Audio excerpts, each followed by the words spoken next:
नमस्कार, जय श्री महाकाल। बहुत कम संसाधनों के साथ साफ सुथरी पत्रकारिता का मिशन लेकर शुरू किए गए न्यूज मालवा के बुलेटिन को आपने सराहा, इसके लिए हम आपके आभारी हैं। दोस्तों, आपसे एक गुजारिश है, एक अपील है। आपको यदि हमारा बुलेटिन पसंद आता है तो इसे लाइक जरूर कीजिएगा। आपका यह सहयोग हमारा मनोबल बढ़ाएगा। आपके सुझाव का भी हमें इंतजार रहेगा। आइए आपको ले चलते हैं मंगलवार की खास खबरों की ओर।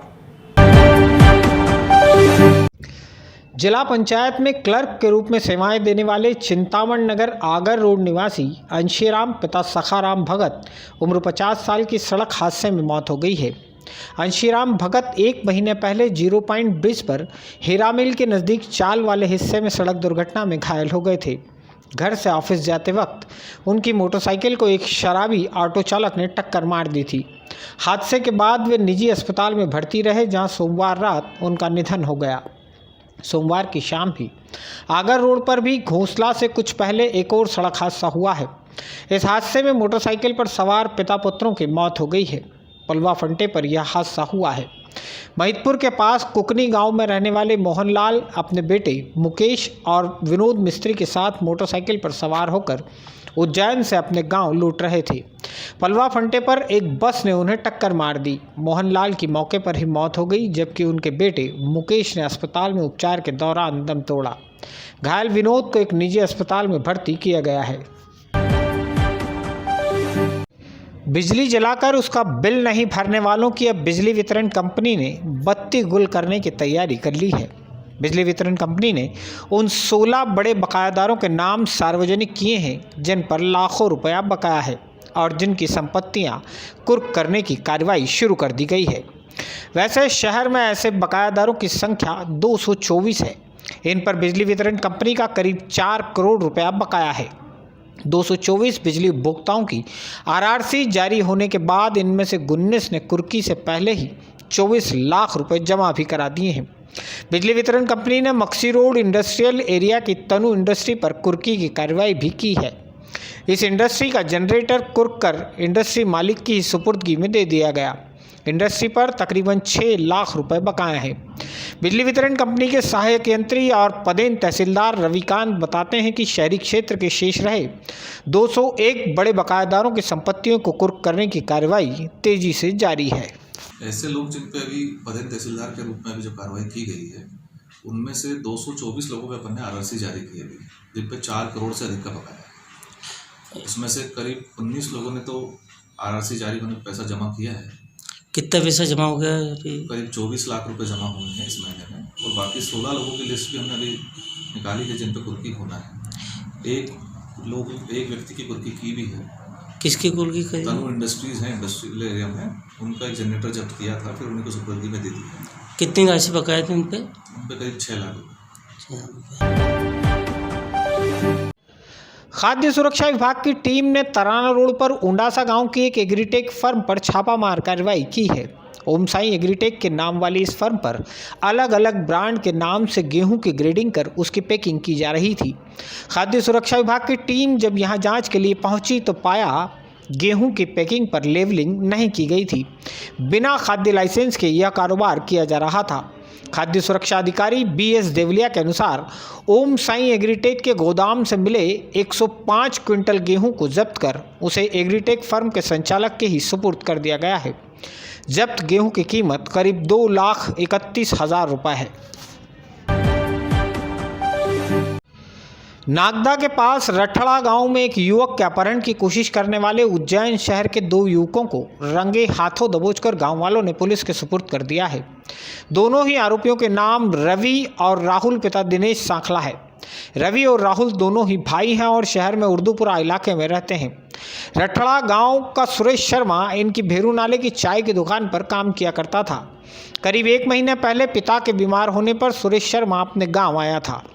उसने इन दोनों से 5,000 रुपये एडवांस भी लिए थे। एडवांस रुपए लेकर सुरेश काम पर वापस नहीं लौटा।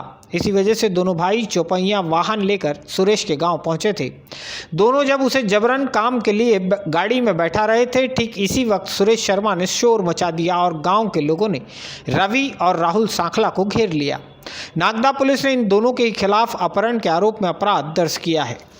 रठड़ा जो थाने से करीबन 19-20 किलोमीटर दूर है, 100 टाइल से इवेंट आया था कि रठड़ा में एक व्यक्ति का अपहरण करके एक गाड़ी वाले ले जा रहे हैं। उनको गांव वालों ने पकड़ लिया। सूचना में पुलिस भी वहां पहुंची तो जानकारी लगी कि सुरेश जो रठड़ा के रहने वाले हैं, सुरेश पिता अशोक शर्मा भी 21 साल का बच्चा है, लड़का है, और उसको वो उज्जैन में काम करता था शिव उस्ताद की दुकान पे जीवाजीगंज में, और 2-2.5 महीने से वहाँ पहुँच नहीं पाए क्योंकि उसके पिताजी एक्सपायर हो गए थे। इसलिए तो वहाँ के जो मालिक है उन्होंने 2 लोगों को भेजा था इसकी ज़बरदस्ती उठाने के लिए। तो गांव वालों, जिसमें जो 2 लोग आरोपी हैं, राहुल और रवि, ये लोगों ने अपने उस लड़के को पकड़ा और ज़बरदस्ती गाड़ी में मारपीट करके डाल दिया। लेकिन उसने चिल्ला चोट करी तो गांव वाले सब इकट्ठे हुए। गांव वालों ने उन लोगों को पकड़ के तत्काल 100 टाइल पर कॉल किया था। तो सुरेश की तरफ से, फरियादी की तरफ से 365, 294, 323, 34 IPC का अपराध पंजीबद्ध कर दिया गया है। हर मंगलवार कलेक्टर कार्यालय पर होने वाली जनसुनवाई में अब दिनों दिन आम लोगों की संख्या बढ़ने लगी है।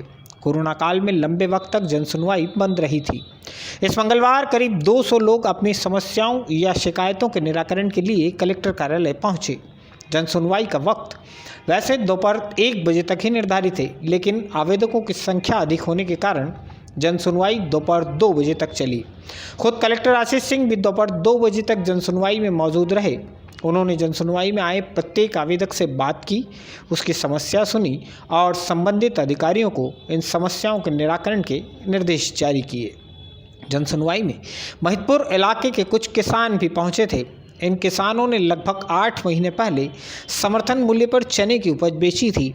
उपज का इन्हें अब तक भुगतान नहीं मिल सका है। खुद की पैदावार का रुपया पाने के लिए भी इन लोगों ने खूब चक्कर लगा लिए।